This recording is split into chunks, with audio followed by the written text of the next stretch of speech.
This is Corella again, and I'm walking on this time rather than be here when the video starts, because I want to give you time to look at the board and to, if you choose, to copy down what's on the board. I've been told that a lot of times when I'm speaking, I cover the board and people don't get time to write down what they need to write down. So that's what I'm going to do. And also, let me just get this marker right here. I'm going to correct a couple of things. One thing that I want to correct is that in the last video that I did, I was talking about the verb deber and looking at the difference between the imperfect and the preterit, or the imperfecto and the preterito. And I don't think I explained it very well. So I want to do it again. So here we are. Once again, we have the imperfect, and we have the preterit, and we have the verb deber. Now, deber, when it's in the imperfect, debía hablar con mi mamá, for example, that could be translated as I should talk to my mother. Okay? I should talk to my mother. I should do something. Versus the debí hablar is more translated as I should have done something. I didn't do it. I should have done that. So, debí hablar con mi papá. I always say mi mamá. So, debí hablar con mi mamá would be I should have spoken to my mother, but for whatever reason, no tenía tiempo para hacerlo, entonces no lo hice. I didn't have time to do it, so I didn't do it. Okay.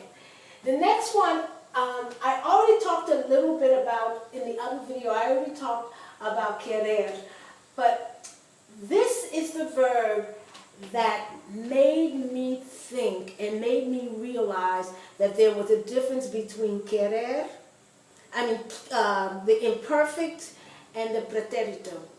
I would listen, when I was living in Mexico, I would listen to songs, I would listen to people speak, and I knew, but I couldn't explain the difference between when a person said te quería versus te quise. And the impression I got was that both of them in English would have meant I loved you, right? But somehow I knew that te quise meant that if you're begging me to come back to you, you might as well forget about it because it's over. It's just totally over. Where te quería meant that, yes, I'm saying that I loved you, but I'm also not saying that I don't love you anymore. So the way that I translated this in my head, because in English we really don't have this, I translated te quise meaning that here I'm putting the emphasis on the fact that the action is over, it's done. And that's where the emphasis is. So I want you to know that I don't love you anymore. Versus te quería means more that I'm talking about the past, but more I'm talking about the action in the past, which was quería, versus emphasizing the fact that the action doesn't exist anymore. We don't think like that in English. So I guess you can say te quería could mean that there might still be a little bit of embers left somewhere. So it's not totally over. It probably is. Where te quise is, stop begging. It makes you look bad. Okay. The verb ser and estar can also be difficult when it comes to understanding the difference between the imperfecto and the preterito. Okay. There's a difference between era difícil and fue difícil. In both languages, it's the past. And in English, you would translate this as it was difficult and it was difficult. Just like you would translate estaba enfermo and estuve enfermo. She was sick, or not she, of course. He was sick. But the difference was that fue difícil means that you're putting emphasis on the fact that it was difficult, but it isn't anymore.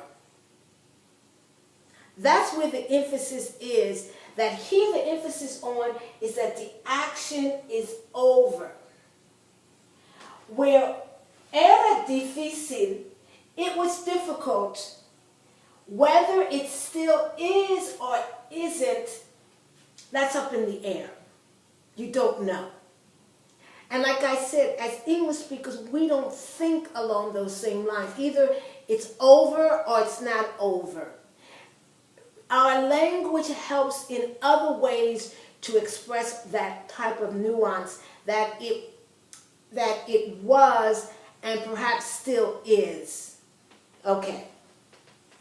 Estar, when you say estaba enfermo and estuve enfermo, once again, where do you put the emphasis? With estuve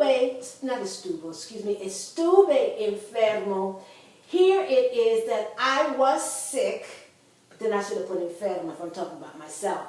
I was sick, but now I'm not sick anymore. So the action is most definitely no longer relevant. I'm no longer sick. Versus estaba enfermo, or like I said, if I were talking about myself, estaba enferma, the emphasis on the fact that I was sick, the sickness. Whether I still am or not, that's up to question. Learning a different language is not just learning words, it's learning concepts and ideas and how people think differently from one language to another. So, to get this, I can explain this, but to get this, I think you have to get other parts and segments of Spanish and things begin to make sense. Just like to get certain things in English, you have to get other things first, and then things begin to make sense. So I'm going to leave you. If you need to copy, I'll give you a couple of seconds to copy down whatever you need to copy down. So once again, this is Coralla Ficklin McLean at iStudyGuides.com. Thank you.